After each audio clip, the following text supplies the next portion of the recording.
Hey guys, welcome back to my channel. As you can see from the title, this week's vlog is pretty serious and I'm actually looking for your help on how I can solve this issue. I'm going to show you what I've been dealing with the past couple days from my roommate, and I'm hoping someone can give me a legal solution to this because it's just cruel. So let me show you what I'm talking about and then we'll talk after and hopefully someone can help me.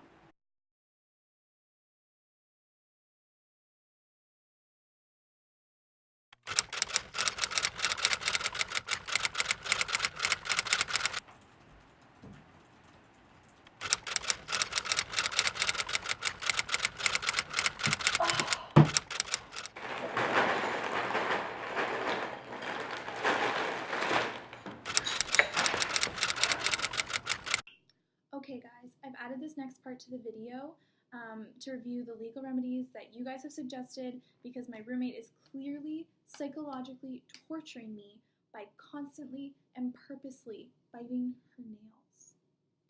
First and foremost, in the international law realm, many people cited the Universal Declaration of Human Rights. While this document is not a legally binding instrument, it outlines universal rights that are broad enough to be further specified in later treaties.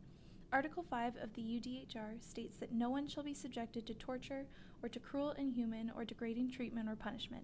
This declaration was proclaimed by the United Nations General Assembly in 1948, but a subsequent treaty that actually defined the term torture was not adopted until 1984. This treaty is the Convention Against Torture and Other Cruel, Inhuman, or Degrading Treatment or Punishment, the name taken directly from the UDHR, also known as the United Nations Convention Against Torture. Article 1.1 gives an extensive and detailed definition of torture, so I've highlighted the relevant criteria to my situation. It means any act by which severe pain or suffering, whether physical or mental, is intentionally inflicted on a person for such purposes as intimidating or coercing him. It goes on further to clarify that this intentional infliction of mental pain would be at the hands of a public official in some capacity for it to be considered torture in the eyes of this treaty and consequently the ICJ. This convention became an integral part of the national legislation of all state parties, including Canada. It requires parties to take effective measures to prevent and criminalize acts of torture in any territory under its jurisdiction.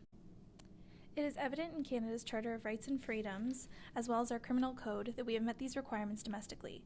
While the Charter doesn't explicitly state that we have the right not to be subjected to torture, Section 12 does state that everyone has the right not to be subjected to any cruel and unusual treatment or punishment.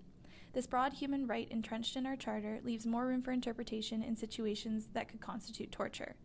Section 269.1, Section 1 of the Criminal Code, however, does explicitly state that every official or every person acting at the instigation of or with the consent or acquiescence of an official who inflicts torture on any other person is guilty of an indictable offense and liable to imprisonment for a term not exceeding 14 years.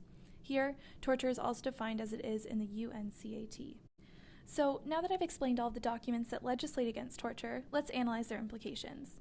What happens when acts of torture are committed by non-state actors? Well, one has to remember that the UNCAT is a treaty, which represents the relationship between the individual and the state. Its scope is relative to how the state enacts and implements the right to not be tortured, not how it regulates the act of torture between two private individuals. Since many acts of torture can be defined as other crimes, for example aggravated assault, assault with a weapon, forcible confinement, to name a few at the domestic level, torture can remain an act which only incriminates state officials. Some argue that this may be more effective when sentencing individuals because the broad scope of torture will be treated as separate crimes that add up in sentences. It almost seems unfair that officials could face shorter sentences for the same crimes that individuals could commit. Okay, so let's say my roommate was an official and I did charge her with torture. What would I have to prove? Well, since there is no physical element to my issue, I must prove that the psychological harm is being caused due to the volume and repetitive nature of the sound in order to establish torture or inhuman treatment.